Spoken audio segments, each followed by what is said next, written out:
Risk factor and causes osteoporosis. অস্টিওপোরোসিসের কিছু ঝুঁকি রয়েছে, অর্থাৎ অস্টিওপোরোসিস হওয়ার যে সমস্ত বিষয়গুলি রয়েছে, সে সমস্ত বিষয়গুলি অস্টিওপোরোসিসের ঝুঁকিকে সবচেয়ে বেশি বাড়িয়ে দেয়। সে বিষয়গুলি হচ্ছে, প্রথমে বলতে গেলে এজের ব্যাপারটি। এজ অর্থাৎ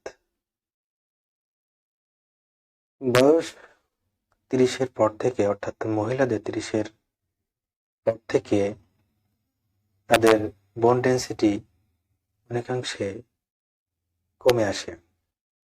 এর ফলে মহিলাদের নানা প্রকার সমস্যা হয়ে থাকে।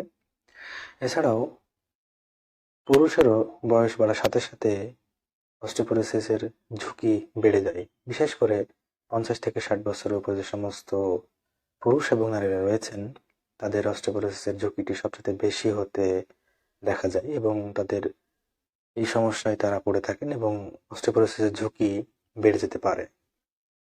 দ্বিতীয়ত বলতে গেলে জেন্ডার, অর্থাৎ এটি নারী পুরুষের উভয়েরই হয়ে থাকে।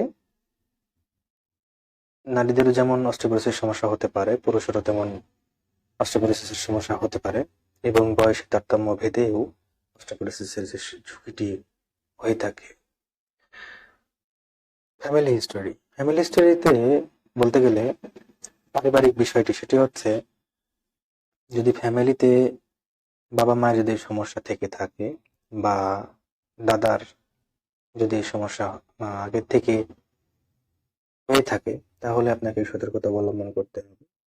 ফ্যামিলি হিস্ট্রিতে এবং পরিবারের যে বিষয়টি, পরিবারে যে কারোর যদি এই সমস্যাটি হয়ে থাকে, অর্থাৎ বাবা মায়ের দাদাদের এই সমস্যাটি হয়ে থাকলেও আপনার এই সমস্যাটি হওয়ার সম্ভাবনা রয়েছে। এদিকে জেনেটিক ব্যাপারটির কারণেও অস্টিওপোরোসিস ঝুঁকিটি বেড়ে থাকে। বোন স্ট্রাকচার অ্যান্ড বডি ওয়েট, অর্থাৎ হাড়ের যে স্ট্রাকচার, যে গঠনটি রয়েছে, এই গঠনের যদি দুর্বলতা থাকে, হাড়ে যদি দুর্বলতা থাকে, তাহলে সমস্যাটি হয়ে থাকে, অর্থাৎ অস্টিওপোরোসিসের সমস্যাটি হতে পারে। এবং এর সাথে দৈহিক ওজন যদি বৃদ্ধি হয়, অর্থাৎ দৈহিক ওজন যদি অনিয়ন্ত্রিত থাকে, তাহলে অস্টিওপোরোসিসের ঝুঁকি বেড়ে যেতে পারে। অর্থাৎ একটি বয়স বৃদ্ধির সাথে সাথে তার সাথে যদি দৈহিক ওজন বৃদ্ধি হয় শরীরের, তাহলে অস্টিওপোরোসিসের মতো সমস্যা সৃষ্টি হতে পারে। ব্রোকেন বোন, অর্থাৎ যদি আপনার কোনো ক্ষেত্রে আপনার যদি শরীরের কোনো হাড় ভেঙে গিয়ে থাকে, তাহলে ওই ভাঙা হাড়ের কারণে হাড়টি দুর্বল হয়ে যাওয়ার ফলে অস্টিওপোরোসিসের মতন ঝুঁকি বেড়ে যেতে পারে।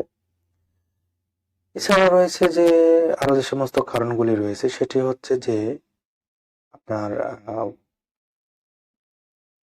খাবার দাবারের বিষয়টি এবং ভিটামিন D3 এবং ক্যালসিয়ামের যে ঘাটতি থেকে থাকে, তাহলে এই সমস্যাটি হতে পারে এবং অস্টিওপোরোসিস ঝুঁকি বেড়ে যেতে পারে। আপনি যদি স্মোকিং করেন, অতিরিক্ত অ্যালকোহল সেবন করেন এবং অন্যান্য মাদক দ্রব্যাদি যদি সেবন করে থাকেন, তাহলেও আপনার অস্টিওপোরোসিস সমস্যাটি ঝুঁকি দেখা দিতে পারে বা অস্টিওপোরোসিস ঝুঁকি থাকতে পারে।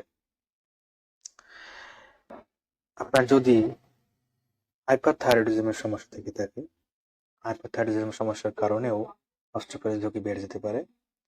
হাইপারথাইরয়েডিজম যদি আপনার থেকে থাকে বা হয়ে থাকে, তাহলে এই হাইপারথাইরয়েডিজম বিষয়টি আপনাকে একটু সতর্কতার সাথে দেখতে হতে পারে এবং হাইপারথাইরয়েডিজমের সমস্যাটার কারণে অনেক ক্ষেত্রে অস্টিওপোরোসিসের মতো সমস্যা বা অস্টিওপোরোসিস ঝুঁকিটি বেড়ে যেতে পারে।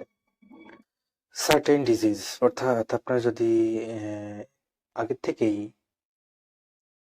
রিউমাটয়েড আর্থ্রাইটিসের কোনো সমস্যা থেকে থাকে বা কোনো রোগ থেকে থাকে, তাহলে আপনার অস্টিওপোরোসিসের ঝুঁকি বেড়ে যেতে পারে।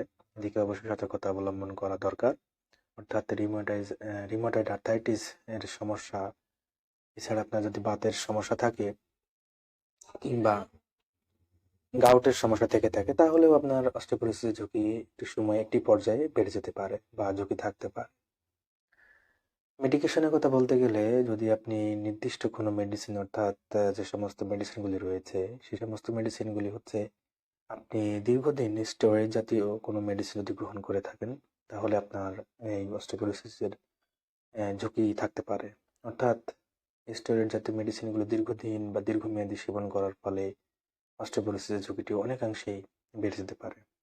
তাই নির্দিষ্টভাবে আপনি ওষুধ সেবন করুন, অর্থাৎ আপনার অতিরিক্ত স্টেরয়েড জাতীয় মেডিসিন বা যে সমস্ত মেডিসিনগুলি রয়েছে যেগুলো আপনার সমস্যা করবে, সেগুলো মেডিসিনগুলো একজন চিকিৎসকের শরণাপন্ন হয়ে আপনি সেবন করার চেষ্টা করুন। আপনি যদি একজন মহিলা হয়ে থাকেন, তাহলে আপনার যদি অ্যামেনোরিয়া বলে একটি ডিজিজ রয়েছে, অর্থাৎ অ্যামেনোরিয়ার কারণেও আপনার এই সমস্যাটি হয়ে থাকতে পারে। অর্থাৎ আপনার মেনোপজের সময়, আপনার মেনোপজের যে জটিলতা, অর্থাৎ আপনার মেনোপজ কিংবা পোস্ট মেনোপজাল যে সমস্যা, এই সমস্যার পরে আপনার অস্টিওপোরোসিস ঝুঁকিটি অনেকাংশে বেড়ে যেতে পারে।